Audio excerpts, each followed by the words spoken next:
By definition, a slave is a person that is disarmed. For too long, African Americans have been on the wrong side of the gun. From the racial motivation of slavery to the white supremacy movement to today's escalating black-on-black crime. The politically correct view that a disarmed black community is a safe community is only safe for those who seek control. The black community went from being disarmed, being mistreated, being enslaved because of a lack of access to guns, ultimately went through a period of saying, aha, we have the right to bear arms, we're going to make sure it's respected, to a period where now the gun is the main tool of maintenance of the narco economy, which is the only economy in the African American community. 400 years of injustice. 400 years of being on the wrong side of the gun. It's time for change.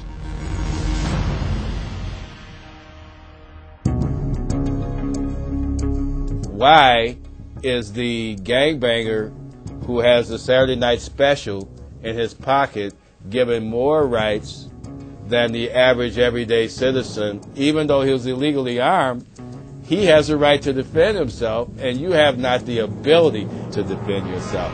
So if the law says that I can't buy a certain gun, that if I can't carry a gun a certain way, I abide by that because I'm law-abiding.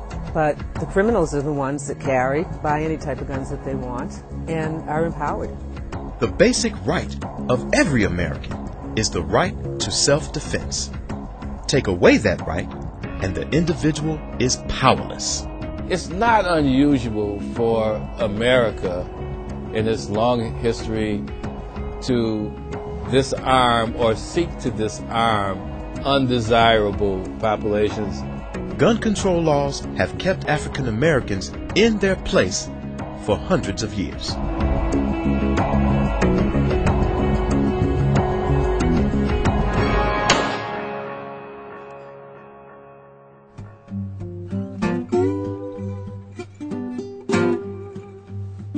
From the earliest days of slavery up until the mid-1800s, blatantly written gun control laws prohibited slaves and freed slaves from owning firearms. Be it further enacted that if any Negro shall presume to carry arms whatsoever, he shall be whipped with 21 lashes.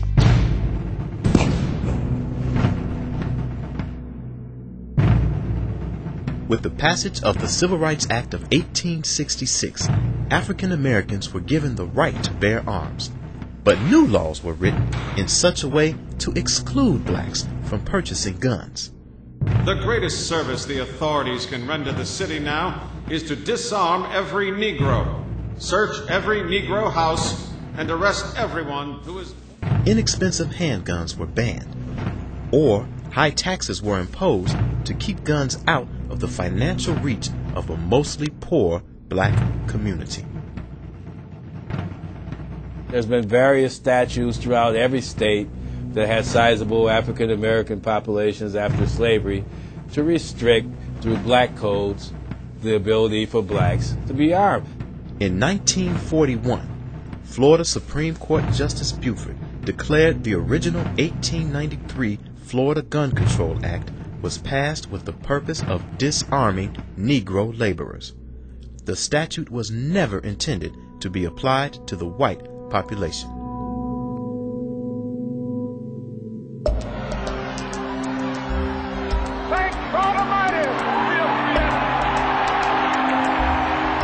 In the 1960s, when armed blacks took to the streets in the race riots in Los Angeles, Newark, and Chicago, the laws were once again rewritten. In a futile attempt to curb the violence, Congress passed the 1968 Gun Control Act. Public outcry for the restrictions of guns after the assassinations of Dr. Martin Luther King and Robert Kennedy hid the true purpose of the legislation. It was Robert Sherrill writing on the 1968 legislation who stated that it was really an attempt to restrict arms for black people. Championed by Senator Thomas Dodd and signed into law by President Johnson, the 68 Gun Control Act used shrewdly crafted language to give the authorities control to dictate who could and who could not own a firearm and what types of firearms Americans can own. Thomas Dodd from Connecticut, a Connecticut Yankee, goes to the Library of Congress and gets the actual gun act that the Nazis had passed in 1938, and he has it translated into English. The 68 Gun Control Act was written and in some cases almost copied word for word from the same laws the Nazis used in 1938 to control undesirable populations in Hitler's Germany. Both documents categorize and restrict firearms to certain individuals. Both documents are based on racial fear. And so they take this document and they use it to draft legislation to start requiring more licensing and more constriction of the right to keep and bear arms. When I found out what the restrictions were, I was very surprised. Each town, each police chief has the discretion of whether to give a license or not. There is just not one set rule. It seems that a lot of black people, and especially young black men, are held to a higher standard. Maybe you have a drunk driving record, and that would be enough to disqualify you, where legally it's not. It's not a felony conviction. Whereas maybe somebody from the suburbs that's white and maybe from a more influential family would have the same exact record as you do, but would not be denied. It's kind of subtle discrimination. It seems unthinkable today that legislation is still being written to keep minorities in their place, but it is. Purchasing a firearm requires the applicant to fill out a federal form to verify their race. Restrictive gun laws, gun bans, warrantless searches of public housing, and the confiscation of firearms in major cities continue to deprive minorities of their right to protect and defend themselves. Violence is increasing. The number of gun-related deaths is increasing yearly. So it should be rather obvious that the gun laws are not working because things are not getting better. They're making more and more laws, and it's getting worse. Gun control has not worked. The federal government's own Centers for Disease Control can't show conclusive evidence that reducing guns reduces violence. Yet, these facts are dismissed. Historically, more guns in the hands of decent, law-abiding citizens has had the opposite effect. In 1964, the desegregation of Jonesboro, Louisiana High School was threatened by local authorities with fire hoses. 4 armed black men arrived with loaded shotguns. Without firing a shot, the mob dispersed and the authorities retreated. The students entered the school without incident.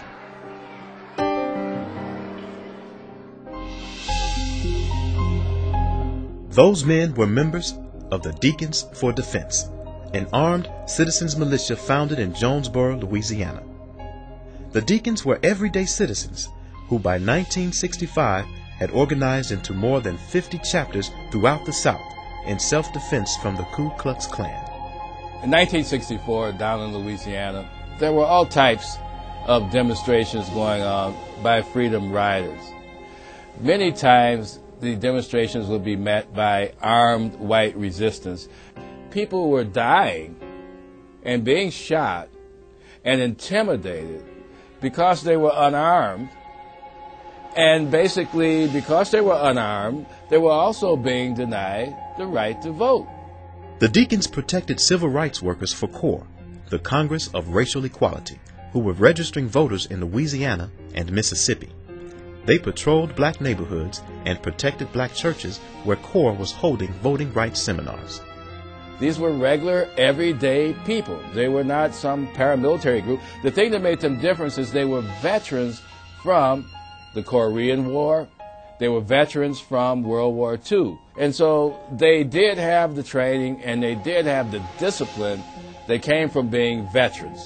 Once the Klansman and the white citizen consular and the deputy sheriff that was wearing the sheet at night learned that these deacons for defense would shoot back, then they were not as readily willing to go and pounce upon them in the wee hours of the morning. Are you going to do something about Because now they knew that, well, the right to bear arms is providing constitutional rights for these blacks, irrespective of the fact that we want to take away their civil rights.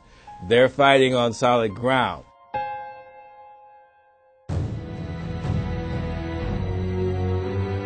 The effectiveness of the deacons in deterring violence was so great that Dr. Martin Luther King and Floyd McKissick of CORE hired the deacons to protect the marchers from Klan aggression in the 1966 March Against Fear. The very effect of armed resistance in the name of civil rights is what really cast a new enthusiasm into the civil rights movement at a critical time.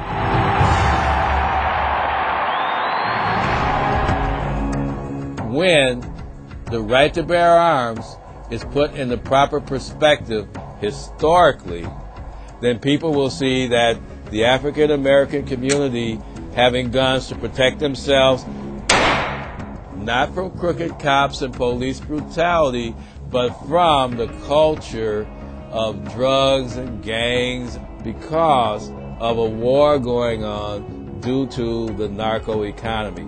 And so until we address why are these people armed, why are they shooting, we're not going to be able to create an oasis of redevelopment in the inner cities of America. Inner city violence is directly related to the black market for illegal drugs, gangs, and drug dealers' turf wars. Today's war on drugs, like alcohol prohibition in the 1920s, share many similarities. Back then, gangsters and bootleggers took to the streets to protect their territories.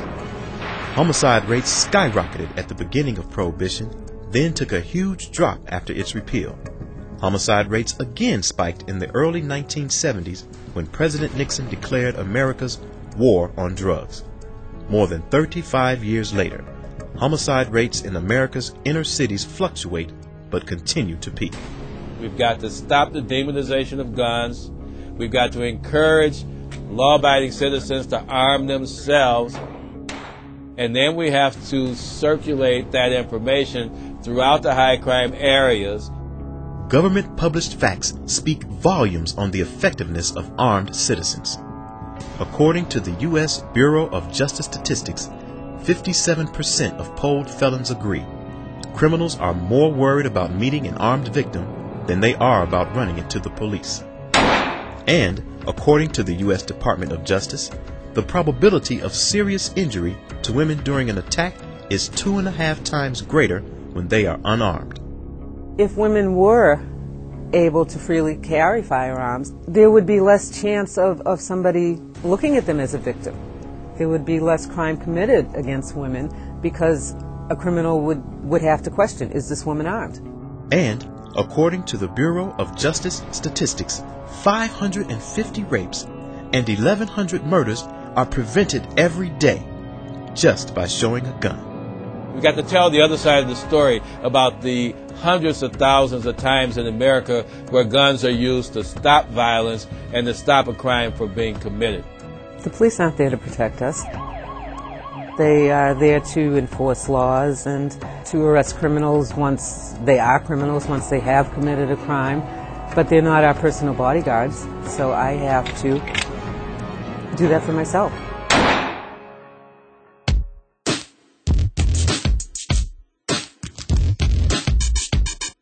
No matter how many gun control laws they put into effect, no matter how much they try to restrict it, even if they make it illegal for anybody to own guns, there's going to be a black market. The community does not get safer when the criminals are told there's no guns available on the part of law-abiding citizens. People are going to have access to firearms, and the ones that are going to have them are going to be the criminals. That's like an open season for crime. It's just like drugs are illegal, and it's a booming business.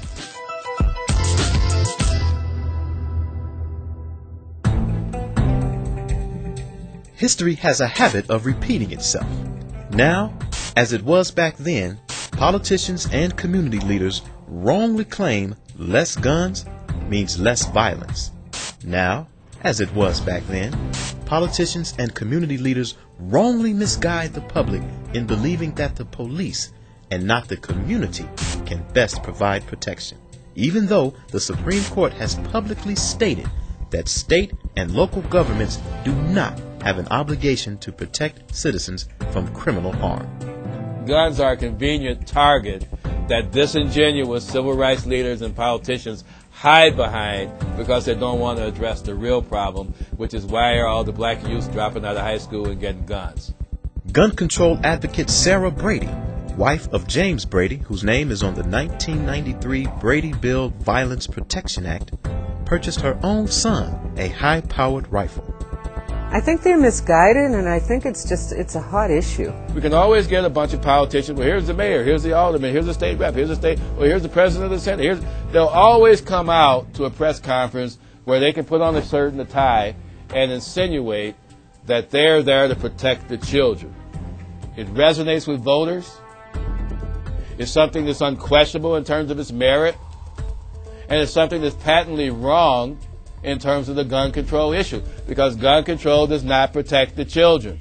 Fact is, a child up to the age of 14 is 4 times more likely to drown, 4 times more likely to die in a fire, and 13 times more likely to die in an auto collision than from a firearm accident.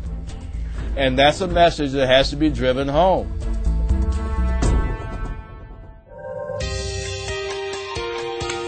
What we've got to do is create a solidarity for gun owners that are across the political spectrum, across the racial spectrum. I think that it's high time that blacks, whites, all Americans of goodwill realize that the sacred right to self-defense is at risk in America during the next 4 years in an Obama administration, with Eric Holder going in as Attorney General. Why?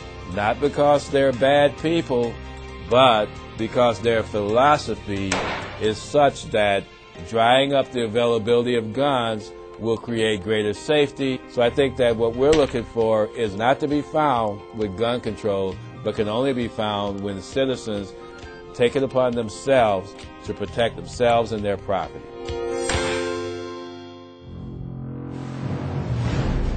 For too long, community leaders, ministers, and politicians have failed to reject the gun control lies. For too long, African Americans have lost control of our neighborhoods. For too long, African Americans have been denied the right to keep and bear arms. For too long, African Americans have been victims of criminals, drug dealers, and dangerous gun control policy. For too long, African Americans have been on the wrong side of the gun. We have to remain vigilant. We have to challenge the Congress when they try to bring about these new gun control laws, and we have to educate the African American community and other communities in America the racist roots of what gun control is really all about.